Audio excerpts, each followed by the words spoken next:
Unusual inspiration, how 9 creative minds got their ideas. Minds have random light bulb moments, or is there more to it? Whether it's composers, artists, writers or inventors, many creatives resort to all manner of weird ways to come up with their best ideas. If you struggle to get your creative juices flowing, read on to find out how some of the most prolific creatives came up their ideas. Igor Stravinsky did headstands. The Russian composer is widely considered to be one of the most important and influential composers of the 20th century, but how did the musical revolutionary keep his mind fresh enough to innovate every day? He did headstands. Stravinsky's strict routine had him locked away for hours while he composed his master works. If he reached a creative block, he would do a headstand, which he said rests the head and clears the brain. Salvador Dali. This mustachioed surrealist master was one of the most versatile and prolific artists of the 20th century. His work explored the deepest realms of the subconscious and dream imagery. His secret? Slumber with a key, an afternoon siesta of less than a second. Dali would sit in a chair holding a heavy metal key above a plate. The instant he dozed off, he would drop the key onto the plate and wake up. He felt that this allowed him to utilize the fluid space between wake and sleep, where mysterious images occur.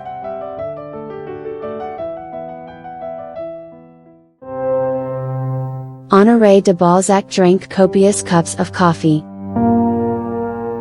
The 19th century French novelist and playwright was one of the pillars of French Romantic literature, thanks in part to insane volumes of caffeine. It's rumored that he drank 50 cups of coffee a day to stimulate his writing, sometimes more than one at a time. The writer enthused that during his caffeine binges ideas quick march into motion like battalions of a grand army to its legendary fighting ground, and the battle rages. Nakamatsu Yoshiro stays underwater until inspiration strikes. The Japanese inventor's wide range of wacky inventions have netted him around $50 million and include jumping shoes and eye-shaped glasses. He's most famous for his claim that he invented the floppy disk, which is hotly contested by IBM. It's said that he holds nearly 4,000 patents, but how does he keep churning out the ideas? He feels that he's most creative when closest to death, so he dives underwater and remains under the surface until he gets his genius idea, which could happen just half a second before death. Steve Jobs bathed his feet in toilet water. Arguably one of the most influential geniuses of our time, Steve Jobs' impact on the modern world is immeasurable, but how did he cope with the stress of trying to make his visions a reality? According to his authorized biography, one of his favorite stress relievers during the early days of Apple was to head to the company toilets and soak his bare feet in the toilet water. Yes, toilet water. Truman Capote only wrote laying down. This trailblazing American writer's works are recognized as literary classics, and at least 20 films and television dramas have been produced from Capote novels, stories and plays. Like most writers, he had a particular method of getting his creative juices flowing.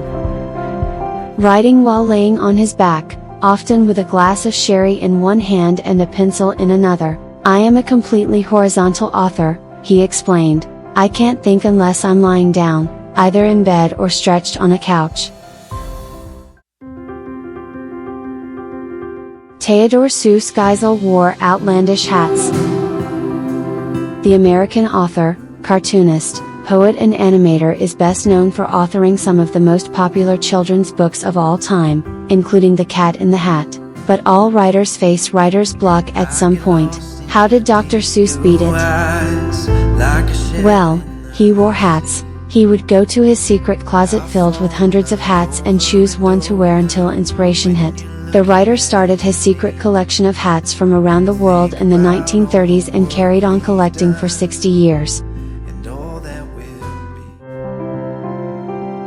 Agatha Christie took a bath while surrounded by apple cores. She penned more than 60 detective novels, and classics like Murder on the Orient Express made her the undisputed queen of crime. If you haven't read any of her novels, you've likely seen one of the many screen adaptations of her enduring whodunits.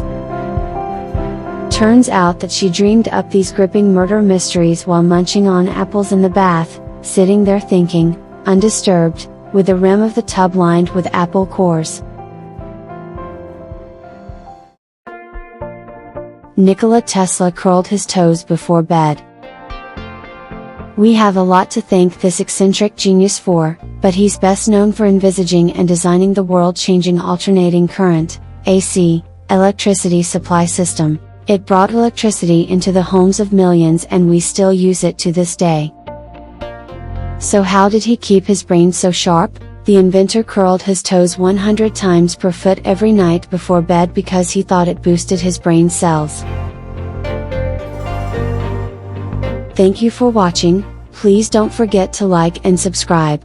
Our Life Inspirational channel can help motivate us and create a positive outlook on life and work when we need it most. They do so by harnessing the power of positive thinking.